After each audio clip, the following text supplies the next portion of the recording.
Hello friends, welcome back to my channel Sanvi की पाठशाला. Friends, today in this video we will see one of the most famous critical essay, Defense of Poetry, written by Percy Bysshe Shelley. तो आज इस video में इस topic को बहुत ही अच्छे से देखेंगे. सबसे पहले इसका इंट्रो पार्ट देखेंगे, देन हम लोग देखेंगे कि इस एसे को लिखने का क्या पर्पस था पर्सी बिश शेली को, देन इस एसे को किसके रिस्पॉन्स में लिखा गया है. तो यह जो टॉपिक है फ्रेंड्स वो पीजी सेमेस्टर 1 यूनिट 2 का टॉपिक है, एज वेल एज यह concept wise defence of poetry unit 8 का यूजीसी नेट का भी टॉपिक है, जिससे इनके वर्क्स हैं और यह जो एसे है उससे डायरेक्टली क्वेश्चन पूछे जाते हैं. तो आज यह जो वीडियो है वो डबल बेनिफिट वाला वीडियो है, आपके पीजी के लिए भी और UGC NET set and assistant professor exam जो होते हैं उसके लिए भी. सो आज की वीडियो बहुत ही ज़्यादा इंटरेस्टिंग होने वाली है. So without any delay let get start this video. So friends, यहाँ जो टॉपिक है जैसा कि आप देख रहे हैं, डिफेंस ऑफ पोइट्री. तो डिफेंस मतलब क्या होता है? बचाव करना. ठीक है, तो किससे बचाव करना? पोइट्री का किससे बचाव करना? तो फ्रेंड्स, यहाँ पे पीबी शेली ने इस एसे को लिखा है क्योंकि इनके एक फ्रेंड थे थॉमस लव पीकॉक. जैसा कि आप यहाँ पे पिक्चर देख सकते हो, थॉमस लव पीकॉक. इन्होंने एक वर्क लिखा था, एसे लिखा था, द 4 एजेस ऑफ पोइट्री. तो इस एसे में इन्होंने पोइट्री को क्रिटिसाइज किया. और जब यह बात पीबी शेली को पता चला, एक पेपर उनको मिला इनके एसे का, तो उन्हें बहुत गुस्सा आया और उनके रिस्पॉन्स में इन्होंने इस वर्क को डिफेंस ऑफ पोइट्री को लिख डाला.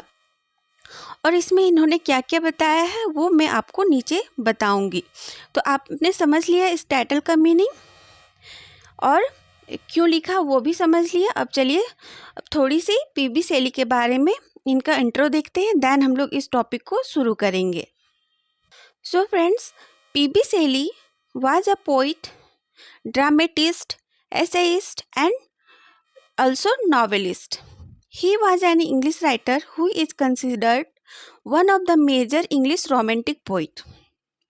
फ्रेंड्स, जो पीबी शेली हैं वो विलियम वर्ड्सवर्थ एसटी कॉलेज की तरह ही रोमांटिक एज के one of the major romantic poet रहे हैं. Shelley did not achieve fame during his life time. जब तक इनका जीवन काल रहा फ्रेंड्स, इनको कोई भी अचीवमेंट नहीं मिला अपनी राइटिंग के करियर में. Best recognization of his achievements in poetry grow steadily following his death. लेकिन जब इनकी डेथ हुई उसके बाद इनको रिकॉग्नाइजेशन सोसाइटी में मिलने लगी इनके पोइट्री के कारण, जब इनका डेथ हो गया उसके बाद. And he become an important influence on subsequent generations of poets including Robert Browning, AC Swinburne, Thomas Hardy and W.B. Yeats. लेकिन जब इनका डेथ हुआ तो इनको रिकॉग्नाइजेशन मिला इनके पोइट्री के कारण, और ये दूसरे राइटर के लिए भी, दूसरे जनरेशन के राइटर के लिए भी इन्फ्लुएंसर बने, जैसे कि रॉबर्ट ब्राउनिंग जो एक विक्टोरियन राइटर हैं, थॉमस हार्डी भी और W.B. Yeats भी. तो नेक्स्ट जो जनरेशन आया उसके लिए भी ये एक इन्फ्लुएंसियर राइटर पोइट बने. तो ये छोटा सा इनका इंट्रोडक्शन था पीबी शेली के बारे में. अब चलिए इनके कुछ मेजर वर्क्स को देखते हैं. तो इन्होंने बहुत सारे वर्क लिखे हैं फ्रेंड्स, लेकिन जो मोस्ट इम्पॉर्टेंट और क्रोनोलॉजी बेस्ड पूछे जाते हैं उसको मैंने यहाँ पे लिखा है. फ्रेंड्स, यह जो इनका वर्क है वो ऑब्जेक्टिव में पीजी में पूछा जा सकता है, as well as UGC NET SET का एग्ज़ाम जो होता है उसमें क्रोनोलॉजी ऑर्डर में फिट करने के लिए दिया जाता है क्वेश्चन. तो उस पैटर्न में भी आप यहाँ पे याद रख सकते हो. तो चलिए देखते हैं इनके वर्क को. जो फ्रेंड्स, इनका जो वेरी फर्स्ट वर्क है वो है द नेसेसिटी ऑफ एथिज्म 1811, जो एक पम्फलेट था. इस पम्फलेट में फ्रेंड्स इन्होंने एक कॉलेज में लिखा था अबाउट नास्तिक पे, मतलब गॉड नहीं है उस पे लिखा था, जिसके कारण इनको उस कॉलेज से एक्सपेल्ड किया गया था। तो यह नेसेसिटी ऑफ एथिज्म इनका एक पम्फलेट था, जिसके कारण इनको उस कॉलेज से, ऑक्सफोर्ड कॉलेज जो कॉलेज में वो पढ़ते थे, उससे एक्सपेल किया गया था। तो यह क्वेश्चन यूजीसी नेट में पूछे गए हैं, तो याद रखिएगा। देन नेक्स्ट वर्क है इनका क्यून मेप 1813, जो एक पोएम है। देन है द रिवॉल्ट ऑफ इस्लाम, जो अल्सो एक पोएम है। और to the west wind 1819 to 20, जो एक पोएम है जो टर्जा राइमा में पैटर्न में लिखा गया है। फिर है to a skylark 1820, also a poem. This एनसी वर्स्ट ट्रेजडी है। देन प्रोमेथियस अनबाउंड 1820, जो एक लिरिकल बैलेड है जो रोमांटिक पीरियड में लिखा गया था। Then Adonais 1822, also a pastoral poem, मतलब एलिजी है। देन डिफेंस ऑफ पोइजी, जो एक क्रिटिकल एसे है, जो आज का हमारा टॉपिक है। तो इसे अच्छे से चलिए अब हम लोग कवर करते हैं। So friends, as I already told you, यह जो वर्क था वो पीबी शेली ने क्यों लिखा था? डिफेंस किया था, मतलब रिस्पॉन्स दिया था अपने फ्रेंड्स थॉमस लव पिकॉक के एसे को।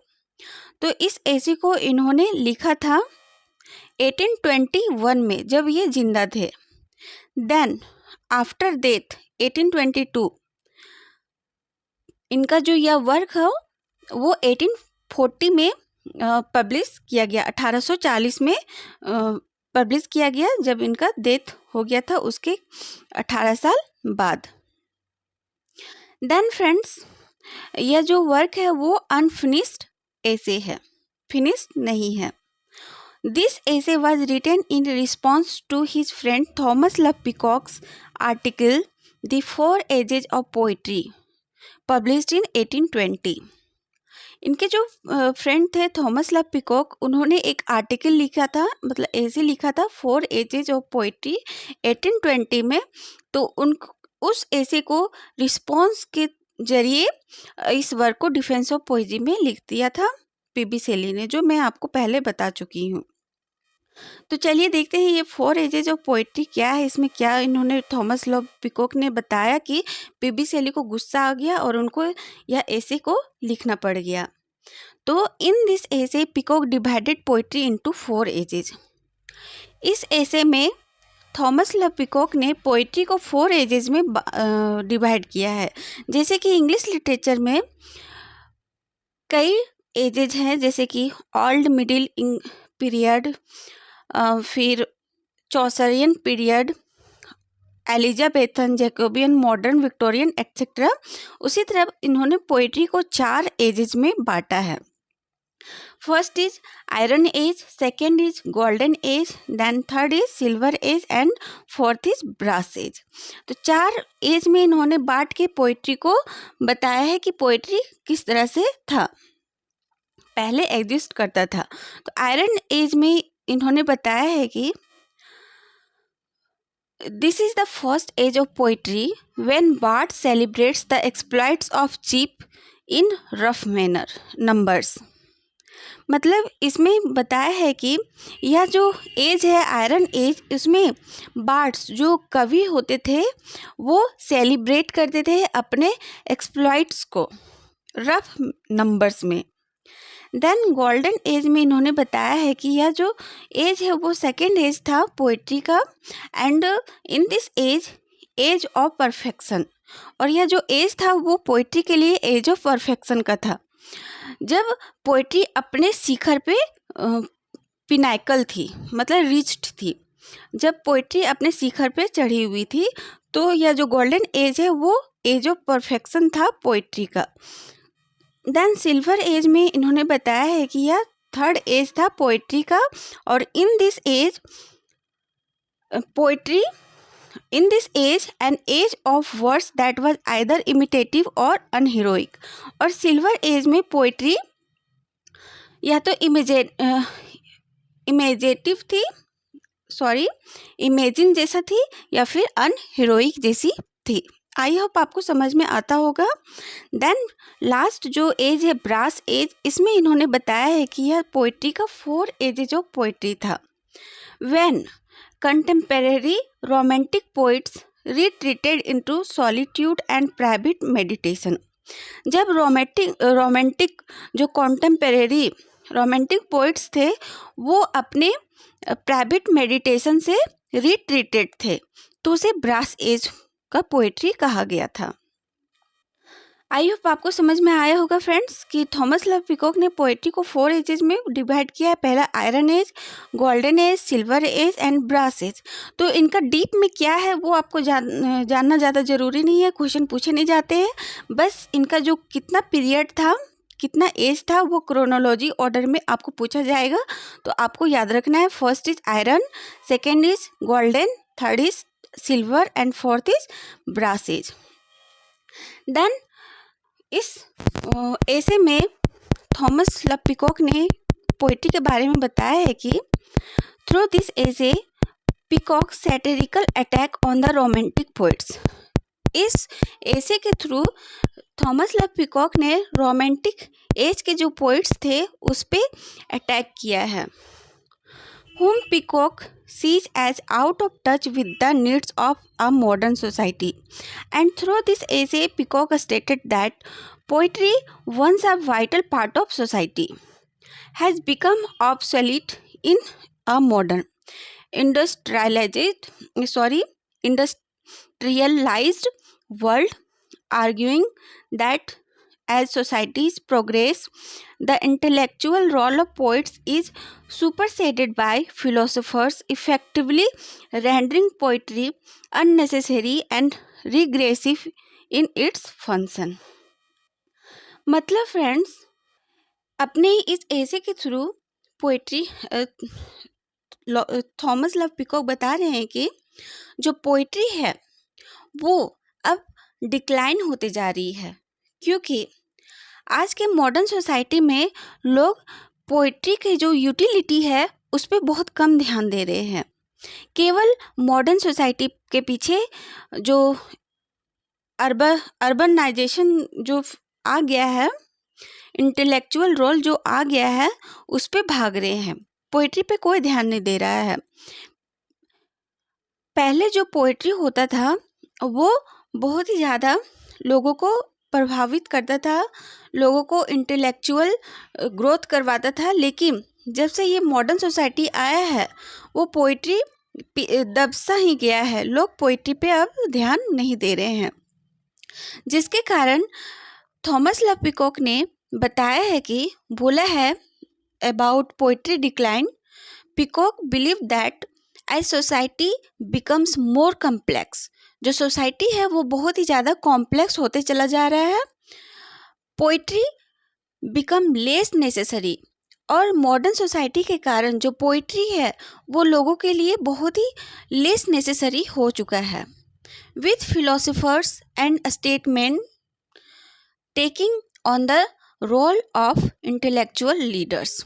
और मॉडर्न सोसाइटी के कारण लोगों को पोइट्री से ध्यान हटते जा रहा है, वो केवल मॉडर्न सोसाइटी की ओर आगे भागते ही जा रहे हैं, जिसके कारण थॉमस लव पिकॉक को पोइट्री जो डिक्लाइन हो रहा है वो रोमांटिक पोइट्स को ब्लेम करते हैं कि रोमांटिक पोइट्स के कारण ही पोइट्री जो है वो डिक्लाइन होते जा रहा है।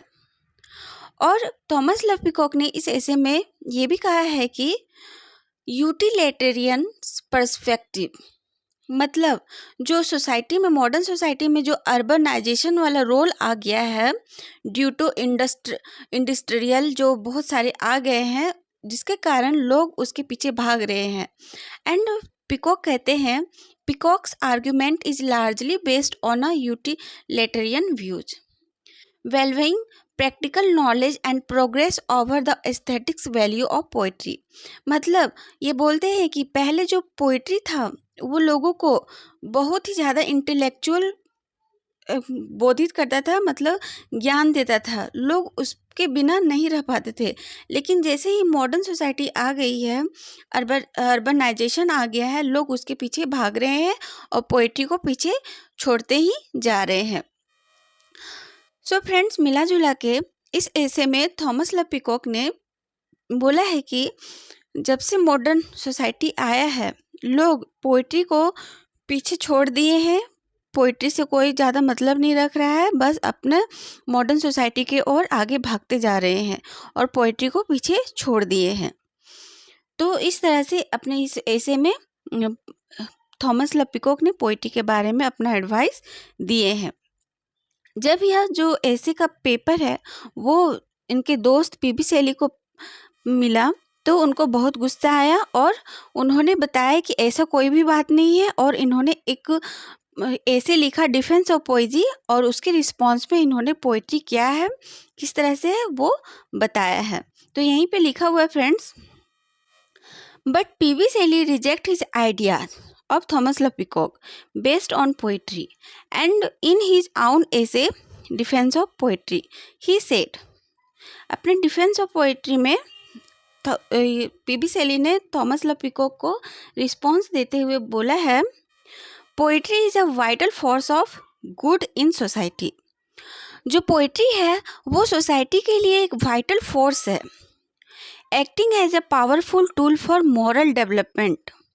और यह जो पोइट्री है वो लोगों के लिए एक टूल है, पावरफुल टूल है मॉरल डेवलपमेंट के लिए, उनके लिए, लोगों के लिए और उनके इमेजिनेशन के लिए, बिल्ड करने के लिए।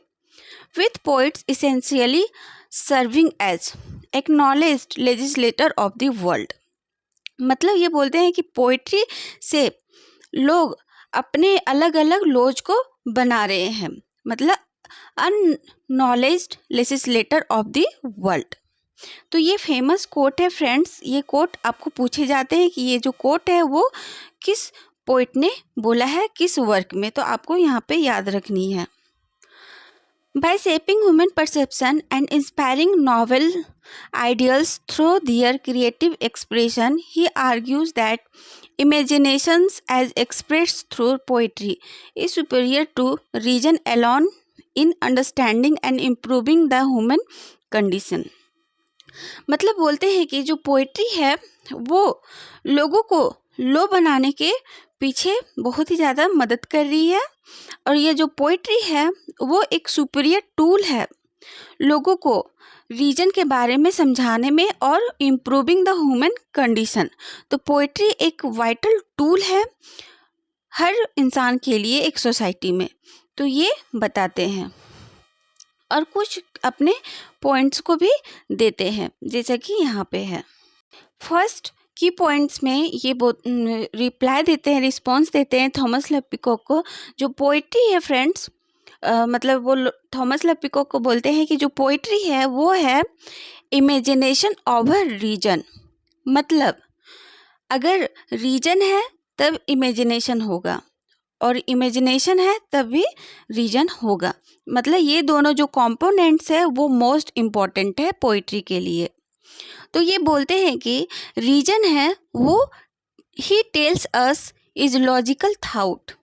जो रीजन है वो लोगों के माइंड में, रीडर के माइंड में एक लॉजिकल थाउट देता है जब वो पढ़ते हैं पोइट्री को। वेयर एज इमेजिनेशन, जो इमेजिनेशन है वो है एक perceiving things and noticing the similarity between things. मतलब इमेजिनेशन से लोग अलग अलग चीज़ों को नोटिस कर पाते हैं और परसीव भी कर पाते हैं। तो रीजन और इमेजिनेशंस दोनों मोस्ट इम्पॉर्टेंट है किसी भी पोइट्री में। एंड बोलते हैं कि पीबी शैली बोलते हैं कि he prioritized the power of imagination over pure reason, stating that poetry allows us to access deeper truth and beauty beyond the limitation of logical thought। मतलब बोलते हैं कि अगर इमेजिनेशंस है रीजन के साथ तो लोगों के बीच में एक लॉजिकल थाउट को क्रिएट करता है। And he also said that imagination as the core of the poetry.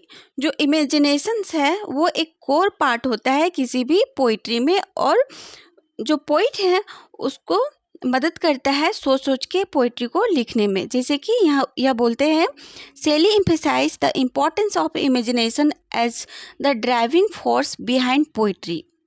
जो इमेजिनेशंस है वो पोइट के लिए एक ड्राइविंग फोर्स होता है किसी भी पोइट्री को लिखने के लिए, which allows human to access deeper truth and understand the world beyond mere facts.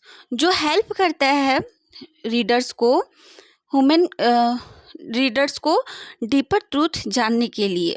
ठीक है, तो इमेजिनेशंस ओवर रीजन्स ये मोस्ट इम्पॉर्टेंट है किसी भी पोइट्री को लिखने के लिए। देन सेकेंड बोलते हैं मोरल फंक्शन ऑफ पोइट्री। सेली इस पॉइंट में बोलते हैं कि जो पोइट्स होते हैं वो एक मोरल गाइड का काम करते हैं। जैसे कि he argues that poets by expressing profound emotions and experience act as moral guide, shaping human values and promoting positive social change। मतलब फ्रेंड्स, पीबी सेली बोलते हैं कि किसी भी पोइट्स के लिए जो उनका जो मोरल वैल्यू जो होता है पोइट्री लिखने के लिए वो मोस्ट इसेंशियल है, क्योंकि poetry is not just aesthetics. क्योंकि पोइट्री है वो एक केवल एस्थेटिक्स पर्पस से नहीं लिखा जाता, it actively contributes to moral development by awakening empathy and inspiring noble action in people. बल्कि जो पोइट्री है वो लिखा जाता है कि ताकि लोगों को एम्पैथी उनके अंदर जगे, डेवलप हो एंड वो एक नोबल एक्शन करे और उन्हें इंस्पायर करें नोबल एक्शन करने के लिए। तो moral function of poetry is one of the most important part in poetry. Then Shelley बोलते हैं नेक्स्ट कोट में अपना, पोइट्स एज विजनरीज। मतलब Shelley believe that poets are essentially visionaries who perceive the world in a deeper more profound way, allowing them to articulate truth that others might miss. मतलब इसमें बोलते हैं इस coat में कि जो पोइट्स होते हैं वो विजनरीज होते हैं, बहुत सारे विजन्स करके परसीव करके अपने वर्क को लिखते हैं और लोगों के पास पेश करते हैं जो ट्रूथ को भी बतलाता है। तो पोइट्स एज विजनरी भी मोस्ट इम्पॉर्टेंट है किसी भी पोइट्री के लिए। देन लास्ट जो बोलते हैं अपने कोट में, वो बोलते हैं कि जो पोइट्री है वो इम्पैक्ट डालता है सोसाइटी में। जैसे कि Shelley argues that poets through their works shape the way people think and feel, thus influencing society on a profound level. मतलब वो बोलते हैं कि आप जिस तरह से पोइट्री लिखेंगे और रीडर्स पढ़ेंगे सोसाइटी में, उस तरह से सोसाइटी का माहौल बनेगा। तो पोइट्री में जो लिखा गया है वो बहुत ही ज़्यादा इम्पैक्ट पड़ता है सोसाइटी पे, क्योंकि लोग उसे पढ़ते हैं उसके बाद वो फॉलो भी करते हैं। तो impact on society is one of the most important part in poetry. तो इस तरह से इन्होंने डिफेंस में अपने कोट को दे के थॉमस लव पिकॉक को रिस्पॉन्स किया है। आई होप फ्रेंड्स यह जो छोटा सा टॉपिक है डिफेंस ऑफ पोइट्री वो आपको अच्छे से समझ में आया होगा। अगर नहीं समझ में आया है तो कमेंट सेक्शन में ज़रूर से लिखें कि कहाँ आपको समझ में नहीं आया, और नेक्स्ट वीडियो में मैं आपके लिए लेके आऊँगी इसका क्वेश्चन आंसर। ठीक है फ्रेंड्स, तो फ्रेंड्स मैं उम्मीद करती हूँ यह वीडियो आपको पसंद आएगी और बेनिफिशियल भी होगा। तो इनके वर्क्स को भी आप अच्छे से देख लीजिएगा और कॉन्सेप्ट को भी देख लीजिएगा। यह जो नोट्स है फ्रेंड्स आपको टेलीग्राम चैनल सानवी की पाठशाला, जहाँ पे जब मैं पढ़ाती हूँ सारा नोट्स वहाँ पे आपको मिल जाएगा। तो टेलीग्राम चैनल सानवी की पाठशाला टेलीग्राम चैनल ज़रूर से ज्वाइन करें, जिसका लिंक इस वीडियो के डिस्क्रिप्शन में डाला हुआ है। तो मिलते हैं नेक्स्ट वीडियो में इसका क्वेश्चन आंसर के साथ। So friends, thank you, bye bye, take care.